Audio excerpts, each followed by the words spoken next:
تفلتي نموهان عرصهم زغير سبات أبز عالم زين سمعو قدلن سبات نخفلتو بمحبر سب مزراربي زعبان نموهان بزح مسوات تخفلي الرئة لما عن تحزنا لكم زقربنا نمئمان زخبد عرصهم بسرجرن بوكاتون كابت عالم زنبرم ملكع فتسم بموسى قود عيني خمزوون اللديو بذبل خونت نام مفرحي أراو زغير سبات كندس سينا سلام تعناها باللي خوران تخطاتلت مدبنا زي channel أبز عالم ويقود زبلو نختريهم خوانا نختسامعهم زخودو خستاتات حيزلكم زقرب مدبيو سبسكرايب بمقوار خمو دمان ايدول ملكت بمنكا حدش سرحتنا بقلطف كتكتاتل تخلوكم زلكم حساب أو كومنت كتسفرنا اندحبرنا ازي مدب انتفتخمو لايك بمقوار كتجمرون اللابو لاب مدبنا قدامي ملكعم نام مفرحي زغيرو سبات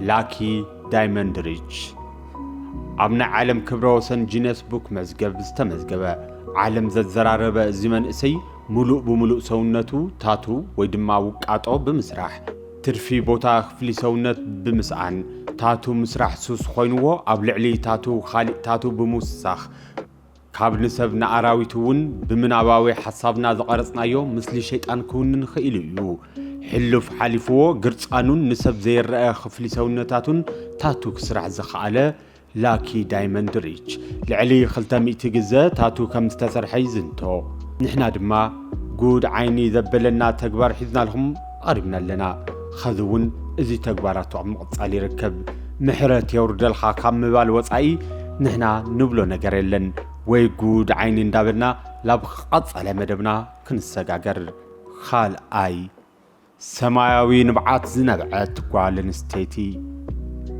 ኣብ መላእ ሰውነታ ዝተፈላለዩ ስእልታትን ጽሑፋትን ብምውቃጥ ዝጀመረት ናይ ኢንስታግራም ፌመስ ሞዴል ፍሉይ ዝበለ ንገለና ዕብደት ዝመስል ሓሳብ ብምምጻእ ካብ ኣካላት ቆርቦታ ብዘለለ ኣዒንታ ንምውቃጥ ብምሕሳብ ዓሻራ ዘሕለፈት ጓል ኣንስተይቲ እያ ኣምበር ሉክ ትበሃል እዛ ሞዴል ኣብ ተኸታተልታ ፍሉይ ስሕበት ንምፍጣር ብዝመስል ምስ ናይ ሕብሪ ፀጉረይ ሰማያዊ ሕብሪ ኣብ ዓይነይ ክውቀጥ ብምባል ንማሕበራዊ ሚድያ ተኸታተልታ ድሕሪ ምዝራብ ብዙሕ ተኸታተልታ እዚ ሓሳብ ጥራሕ እዩ ክኸውን ኣይክእልን ዝብል ሕጫጨ ዝተመልኦ ሓሳብ ኣስፈሩላ ህልኽ ብዝተመልኦ ኣምበር ሉክ ቃላ ብተግባር ንምፍጻም ወሲና ተልዒላ ኩሉ ዘደንገጸ ተግባር እዚ ከቢድ ዋጋ ክትኸፍል ገይርዋ ነይሩ ዋላ ብናይ ሕክምና ሰሞያ ረድኤት ኣዒንታ ይመለስ እምበር ብርሃን ዓይና ንሓደ ግዘን ንሓዋሩን ትስእነሉ ተጓንፎውን ኣጋጢምዋ ነይሩ ድሕሪ ሕክምና ከምቲ ሕብሪ ፀጉራ ሰማያዊ ዓይንሒ ወኒና ቃላ ብተግባር ዝገለጸት ሞዴል ኣምበር ሉክ ብተደጋጋሚ ሰማያዊ ሕብሪ ንብዓት ብምንባዕ ጸጸት ብዝተመልኦ ንማሕበራዊ ሚድያ ተኸታተልታ ሓሳባ ዘካፈለት ከቐብጣ እየን ዝተረድኣ ዶ ተባሃለ ኣምበር ሉክ ኸዚ እውን ካብ ጥፍኣታ ኣይተምሃረትን ርኡይ ለውጢ ዘምጽኡ ሰርጀሪ እንዳተሰርሐት ብፍላይ ድማ ኣብ ኮሜንት ዝጸሓፉላ ሓሳባት ብምሙኳር በገዛ ኣካላታ ቤተፈተነ ጌራቶ ትርከብ እዝስ ጉድ ዓይኒ ዶ የብልን ፍትዋት ተኸታተልትና ጉድ ዓይኒ እንዳበልና ናብ ቐጻላይ ታሪኽና ነምርሕ ሓሳባትኩም ኣብ ኮሜንት ተስፍሩና ሰናይ ምክትታል ሳልሳይ መፍርሒ ሰብ The Lord of the Ring ኣብ ዝብል ፊልም ዝረአ መፍርሒ ምስሊ ኣራዊት ኣብነት ገይሩ ናይ ብራዚል ተወላዲ ዝኾነ በዓል ሞያታቱ ሪኮ ላዴዝማ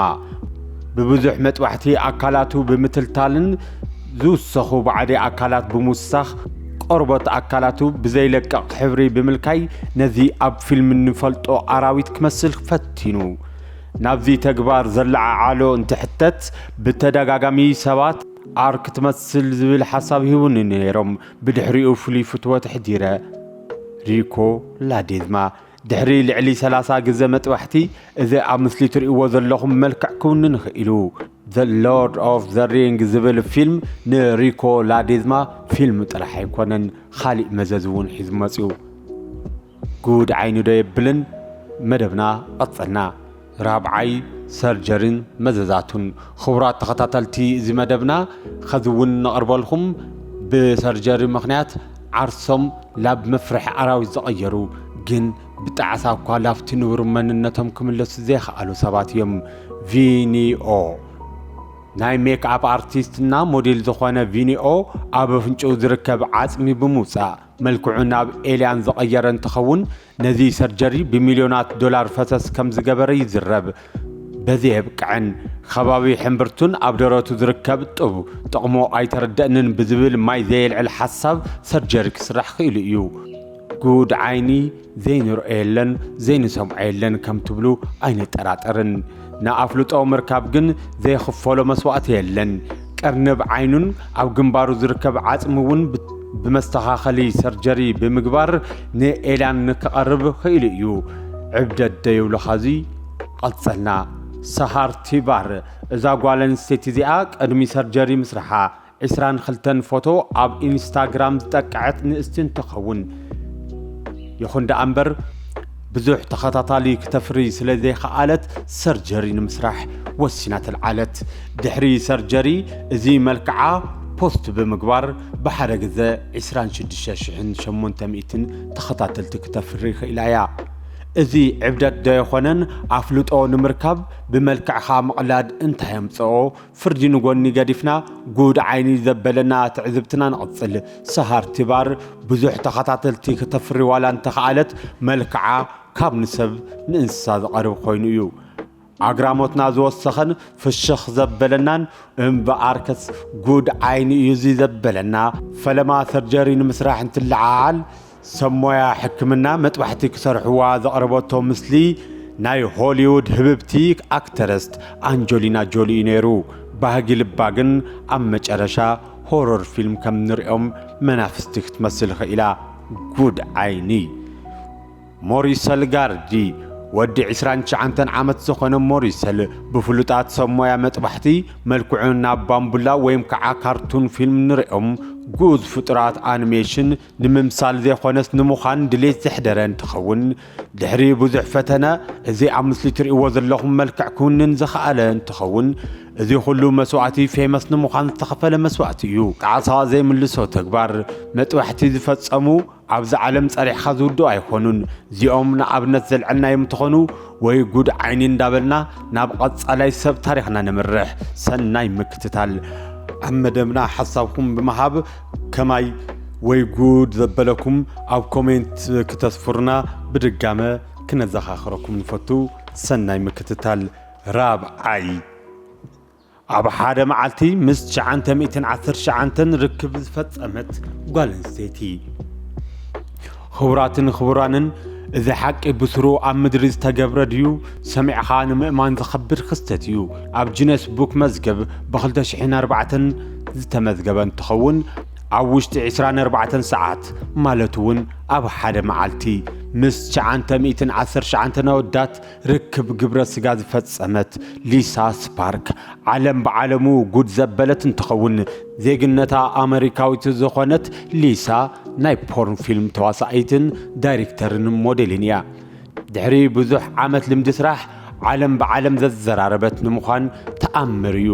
እዚ ዘብል ተግባር ንምፍጻም ክኢላ እያ። እዚ ተግባር ጉድ ዓይኒና ንምሕላፍ ተገዲድና ምንም ሓሳብ ንበሎ ይኾነን።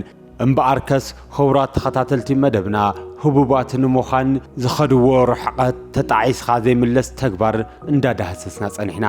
ኣግራሞትና ካብ ባሕሪ ብጭልፋ ኣቕሪብናልኩም ኣለና። ካብ ኩሎም ናይ መን ጉድ ዓይኒ ኣቢልኩም ብስሩ ህቡባት ንምዃንኸ እዚ ዓይነት መስዋዕቲ ምኽፋል ግቡእ ዶ ትብሉ? ኣብ ኮሜንት ሓሳባትኩም ክተስፍሩና ንላበው። ሰብስክራይብ ምግባር ንቐጻሊ ኣብ ንፍንዎም መደባት ክትእንገዱ ስለ ዝሕግዝ ሰብስክራይብ ምግባሮም ይረጋግጹ። መሪጽኹም ስለ ተዳምጹና ስለ ትከታተሉና ልባዊ ምስጋና ናይ ብጻሕኩም። ክሳብ ቀጻሊ ብኻሊእ መደብ ንራኸብ። ሰናይ ንዓኹም፣ ሰናይ ቅንያት፣ ሰላም።